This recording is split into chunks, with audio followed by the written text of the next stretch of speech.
Afternoon, ladies and gentlemen. I'm really happy that I can welcome you on today's webinar, where we are going to share with you our knowledge about the most common mistakes in the labeling of disinfectants, and we will try to give you some advices how to avoid them.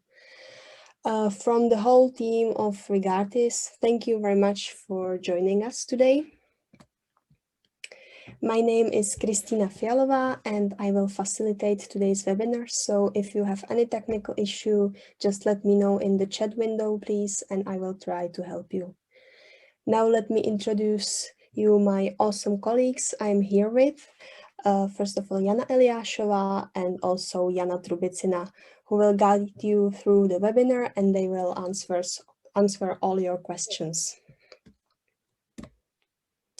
During the webinar, you are welcome to ask any questions you might have in the questions and answers window, and we will try to answer most of them in the end of the webinar. If there is no enough time for all of them, or if some questions are more complex, you will get the answers in the written form. But you will get it anyway, together with the presentation and recording of the whole webinar.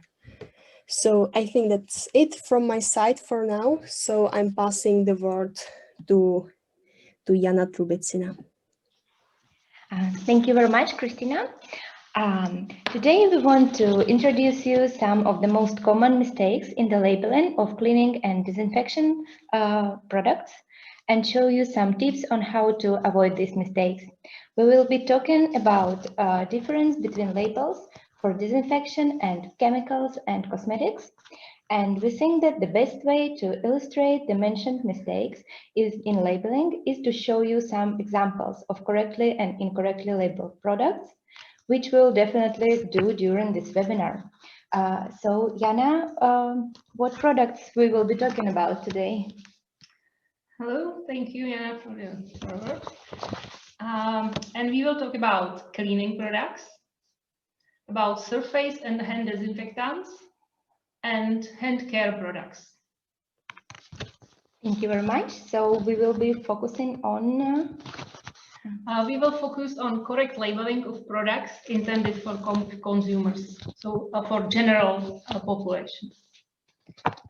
Thank you very much. And could you please tell us what about the legislation requirements? What legislations are applicable for the products that you are talking about? Yeah, legislative basis or regulations which are intended for this webinar. It's first of all, it's CLP regulation. It's regulation on classification, labeling, and packaging of substances and mixtures, and also regulation for biocidal products named as BPR. And finally, it's regulation on cosmetic products. It's, we will say, a cosmetic regulation.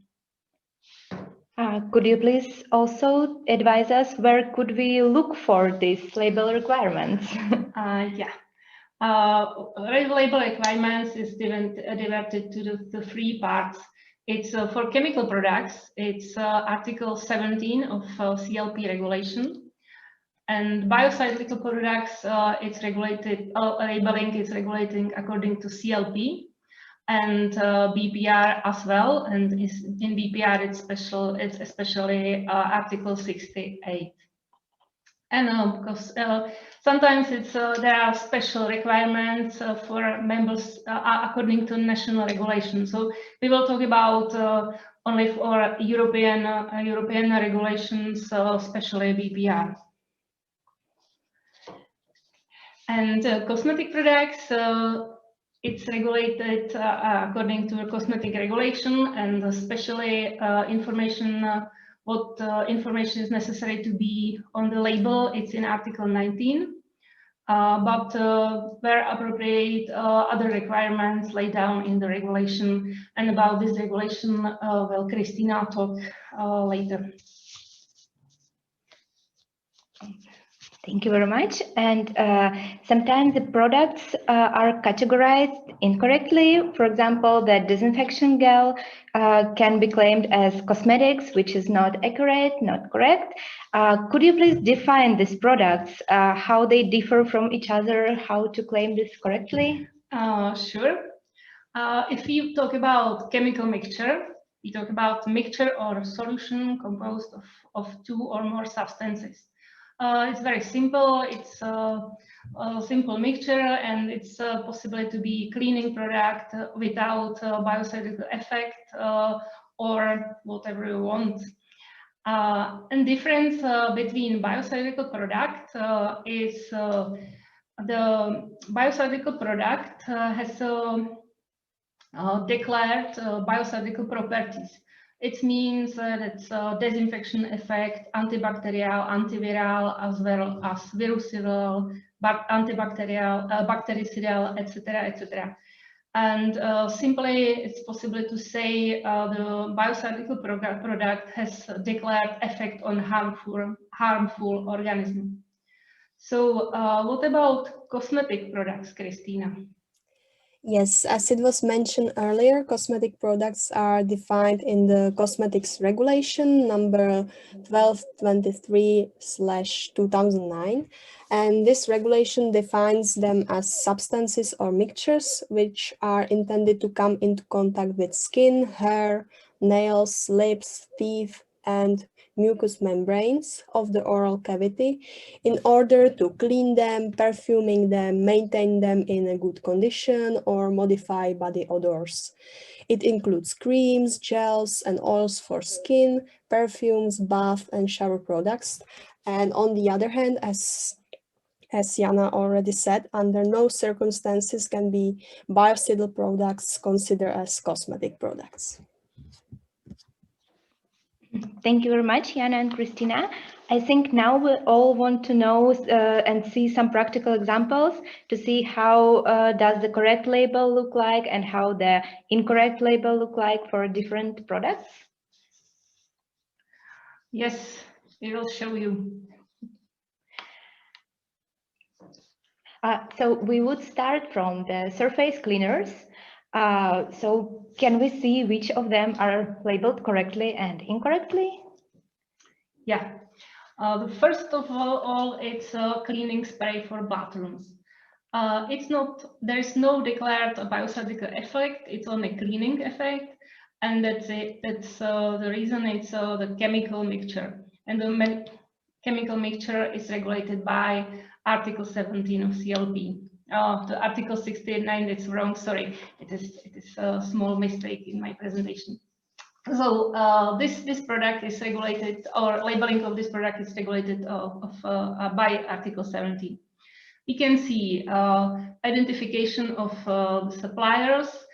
We cannot see because it's hidden, but you believe me, it's here. And it is necessary to be name of an address and a special telephone number. It's very important to be there. Also, we can see nominal quantity. It's 500 milliliters. It's not necessary now. According to CLP, it's possibly required to be there product identifier, but in this case, it's not necessary. We can see a hazard pictogram, a signal word, a hazard statement.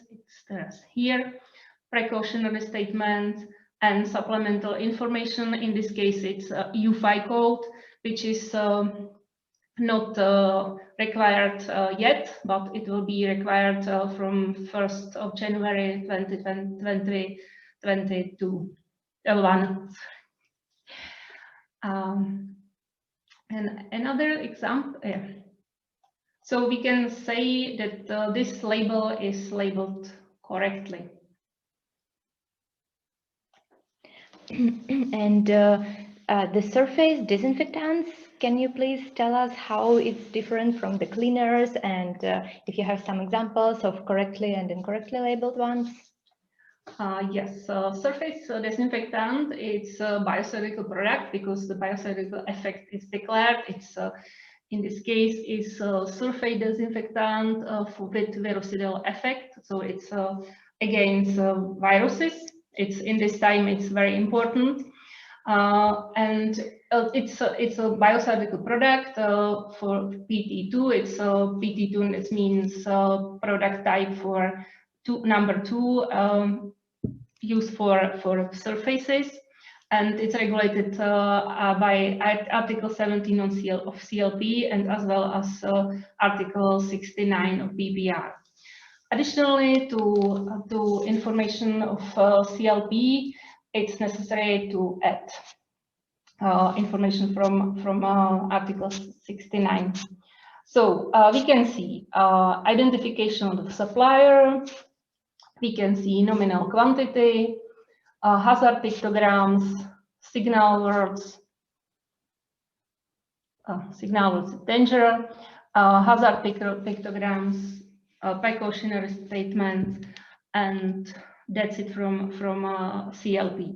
Additionally, it's necessary also mentioned identification on quantification of active substance according to BPR. So in this case, it's ethanol denaturated and has to be in also quantification in the grams per 100 grams of product.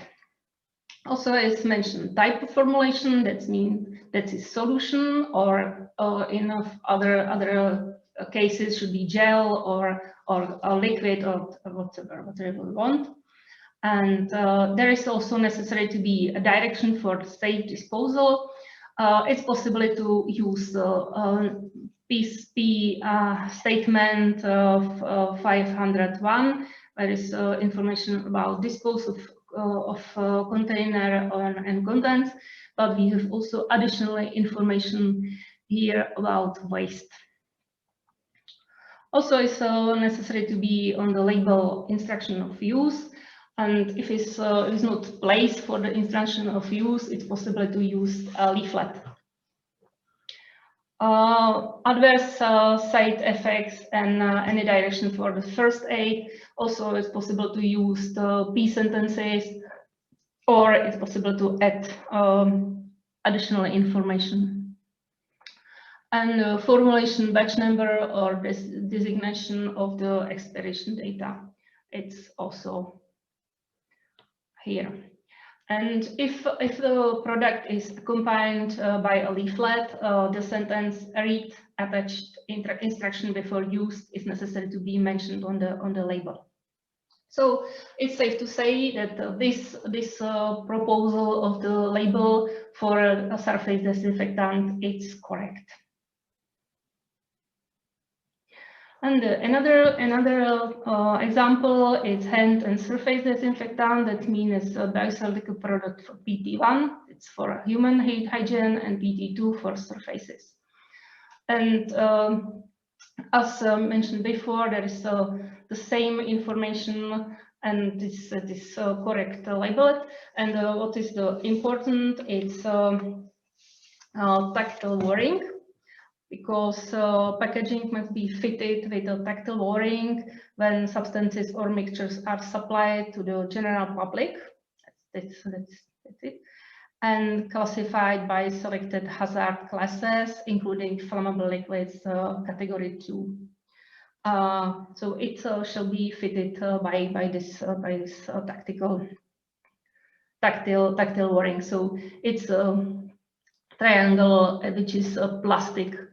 And there is a standard for this tactical. So it's so we can say that this product is as well as before a product before labeled correctly. We all want to know also about the hand disinfectants, because the cleaning agents and disinfection agents for surfaces is we already know something about it now. So what is about the hand disinfectants? So for hand disinfectants are the same rules as for surface disinfectants. And now we can see an example of hand disinfectant. It's correctly labeled. there are all information, name of the product, identification of the supplier, also nominal quantity, hazard pictogram, signal word, hazard statement, precautionary statement, identification and quantification of the active substance. It's here. Yes, it's ethanol, the same like before. And since it's in Czech language, you just have to believe us that it is there. Yeah, sorry, because we have no, we cannot find some products in English, so it's in Czech, but it's the same information. So also type of formulation, it's a gel, and direction for safe disposal, it's it's P sentence, instruction for use, and adverse effect and formulation batch number. So there is this product is as well as product before, it's labeled correctly. Should be now it's a little bit problematic because it's a cleaning hand gel with antimicrobial and antiviral effect. And as we said before, if it's declared antiviral or antimicrobial properties, it's definitely to be biocidal product. But this product is a little bit complicated. It's not labeled correctly. But there are some information required by CLP, so it's identification suppliers, nominal quantity, product identifiers, hazard pictogram, signal word. But there are no hazard statement, precautionary statement, or supplemental information because this product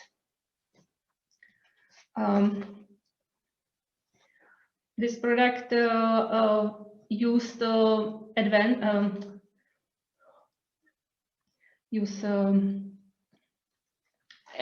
exemption for small packaging. So it's not necessary to be hazard statements and precautionary statement on the label. It's necessary to be only pictogram and signal word. But in case of biocidal products, it's necessary to be identification and quantification of active substance, and this information are missing. And also type of formulation. It's gel. It's possible to use as obligatory information.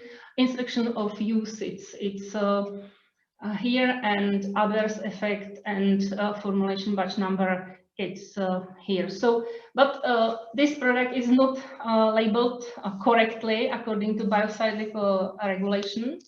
But maybe Christina will talk about cosmetics information. So please, Christina, explain.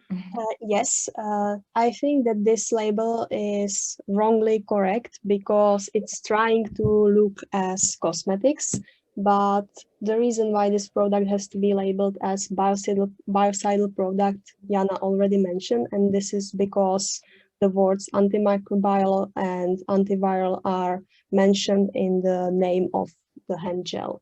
So this label would be correct for the cosmetics purposes, but because of the disinfectant purpose of this product, it can't be labeled as cosmetic. Thank you. And finally, we have a product which is very incorrect labeled. Because it's mentioned, it's declared as disinfectant for hands. That means that it's a biocidal product. But there is no information about a supplier. Nominal quantities, it's present.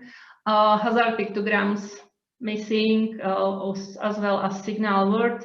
Hazard statements are not necessary to be there because it's only 100 milliliters. But identification and quantification of active substance has to be mentioned. Type of formulation, it's a gel, it's a simple. Direction for safe use, it's maybe it's present, but it's not according to PPR or CLP, and instruction of use are present, and adverse effect and formulation batch number is missing. So this product is not labeled correctly according to BPR, but maybe Christina will talk about something about cosmetics Yes. labeling. Yes, this is another product that is trying to look like cosmetics. We can recognize it mainly from the ingredients that are mentioned in the cosmetics nomenclature. And it's also wrong. It has declared disinfectant effect, so it should be labeled as biocidal product. But on top of this label is not correct even from the point of view of cosmetics, because it is missing some important components.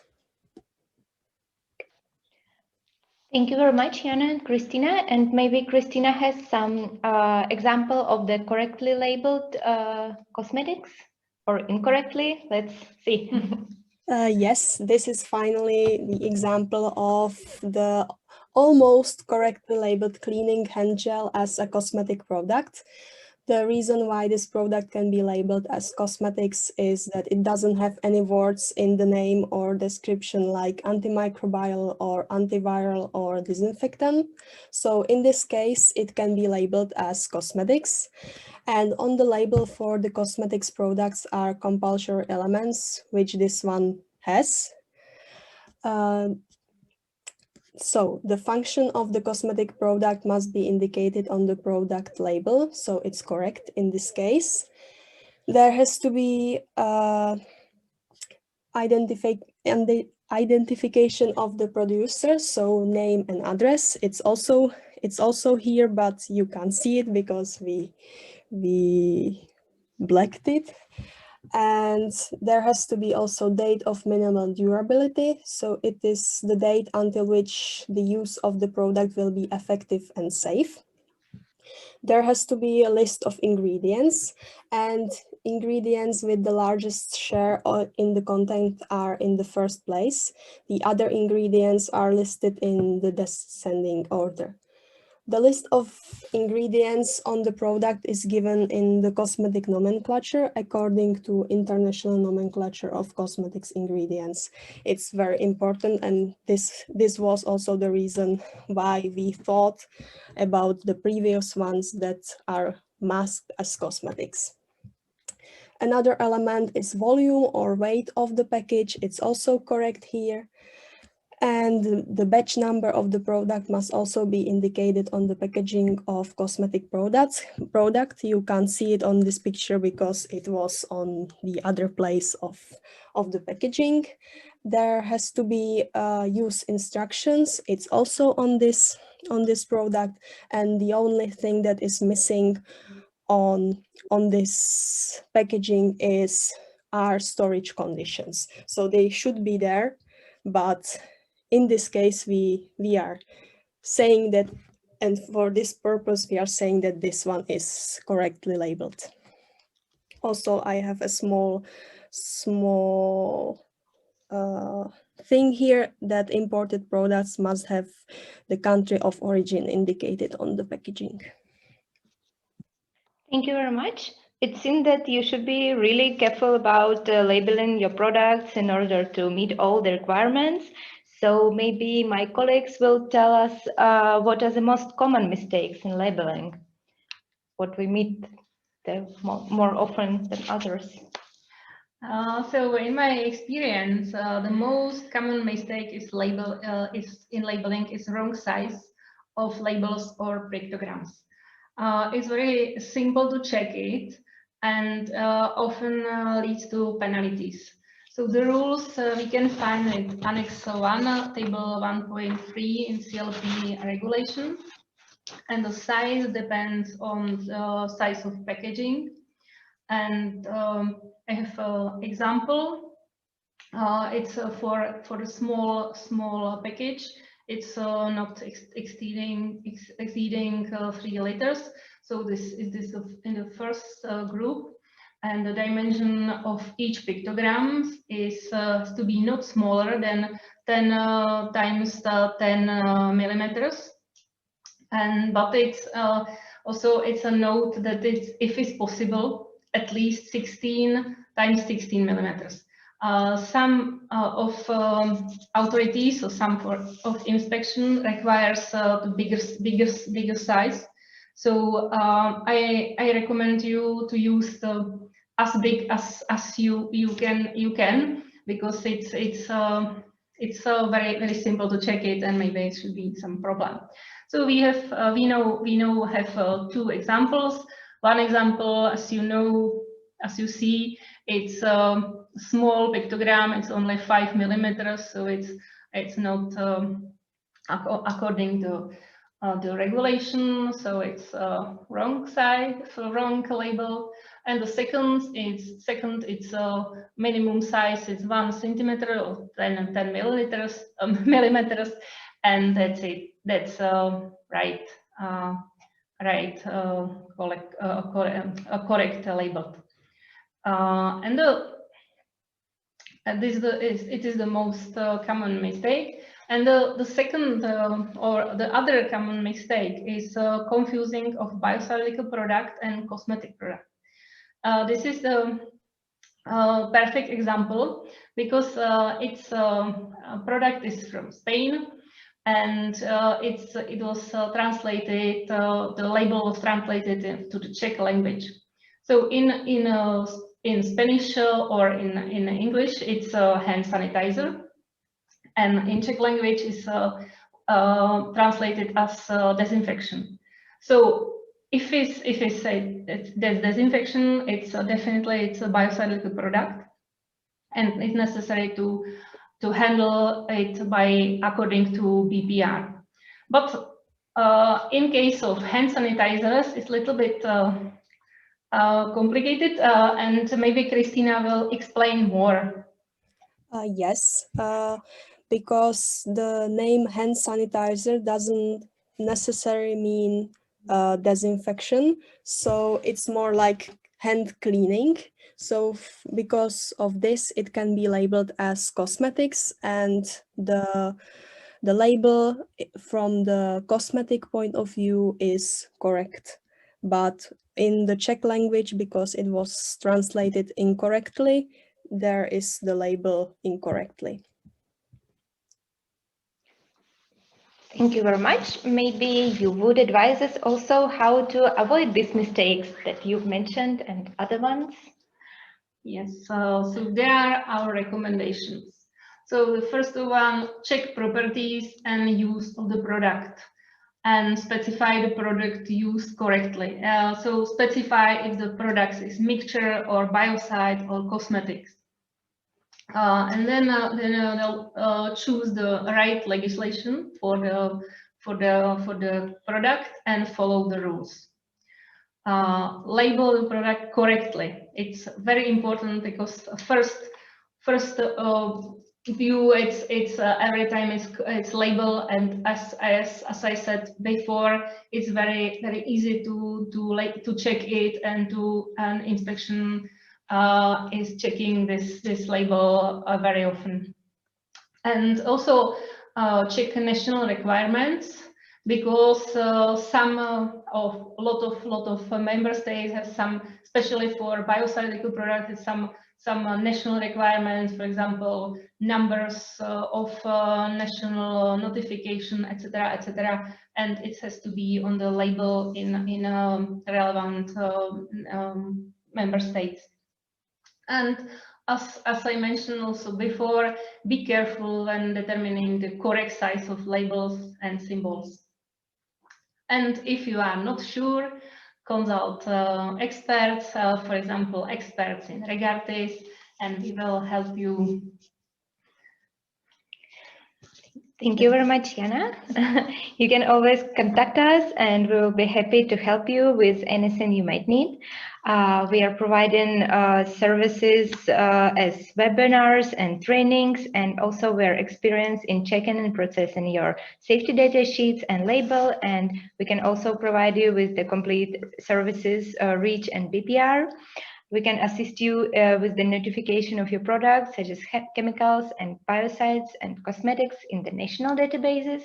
And also, as you could already hear about it, the new obligation is coming in force from 2021, which is the notification to the poison centers and UFI codes.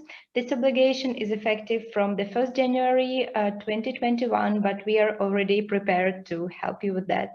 And you can contact us at experts@drogartis.com with any kind of queries and requests. Thank you very much. Thank you, Jana. And I think that we can move to the questions that we received during the webinar. So are you ready to answer, girl? Let's see. So, first question. Show please the most available places for placing UFI or on chemical mixtures plus biocides. Yes, the UFI has to be visible. So maybe it's the best place. It's near some codes, maybe For example, near batch codes or other notification codes, but it should be visible for consumer because it is intended, first of all, for consumer to be able to share this code with the poison center in case of anything happens during using the product. Yeah, for example, the information about placing of UFI codes, it's in a guidance for UFI codes, and it's up to you, but it's necessary to be visible. Okay, thank you. Another question. Why don't you talk about detergent regulation that implies specific mention on packaging? Yeah, because we was focused on especially on disinfections on biocidal products. It's the reason to explain difference between cosmetics products and biocidal products, and we are ready to prepare another webinar for disinfectant, for detergent, because we have specialists for this also. I think this is a great idea to make a webinar for detergent regulation. Definitely. So we will definitely work on it. Thank you very much. Sure. So another question.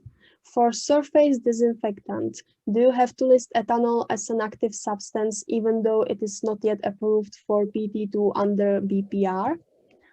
Yes, it's necessary to be mentioned there, because it's on the list of the active substance. But if it's not yet approved, it's necessary also mention it. Yeah, there is different strategy on notifying or placing on the market your product.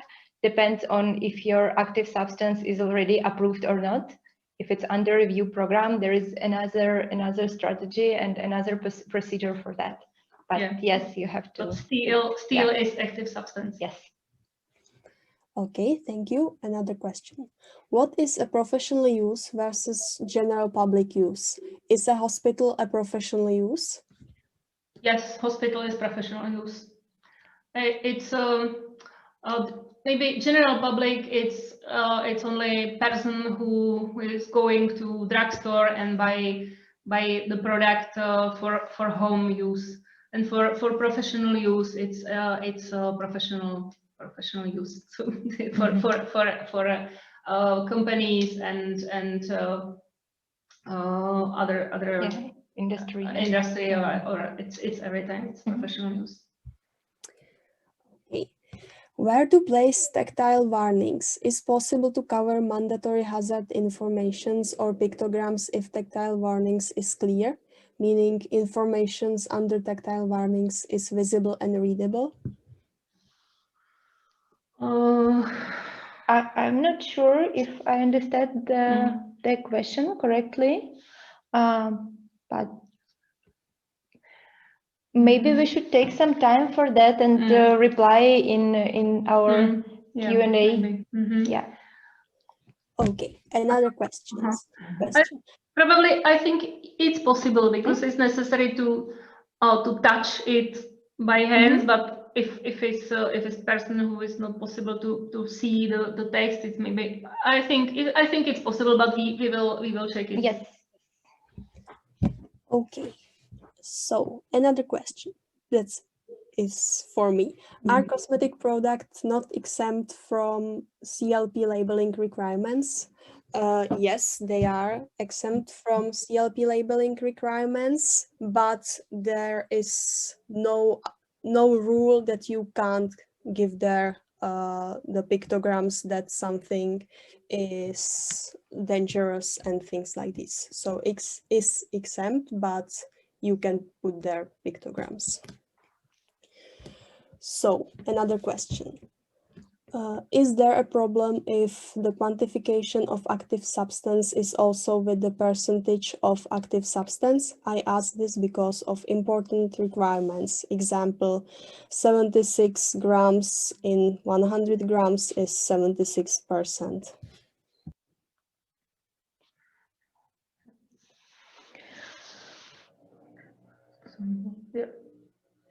Yeah. I think it should be mentioned in grams. Yeah, it's necessary to be in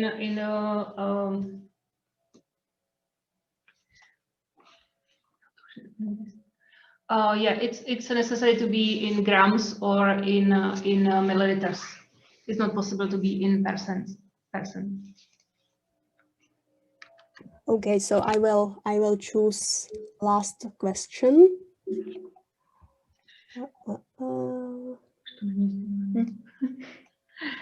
If my active substance are registered for one kind of product type, I can market my biocidal product only for these applications.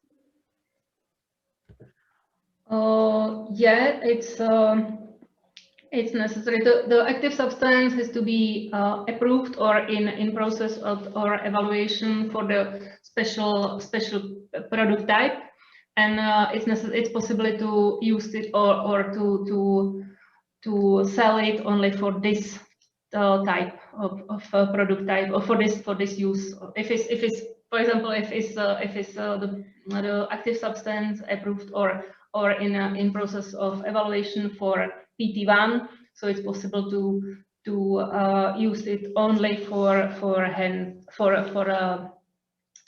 human hygiene. Okay, thank you. And I will answer one more question about cosmetic here. Why is the problem to have antimicrobial compounds in cosmetics products? We don't talk about any effect. So this is not a problem to have antimicrobial compound in the cosmetic product if you have, for example, ethanol there, but you can't write on the label that it's antimicrobial or antiviral. So you can't talk about the effect on the label, but you can have this compound in the product. So I think that's it. We will answer all of the questions in the written form, and we will send it to you after the webinar together with the presentation and with the recording. So we hope that the webinar was useful for you.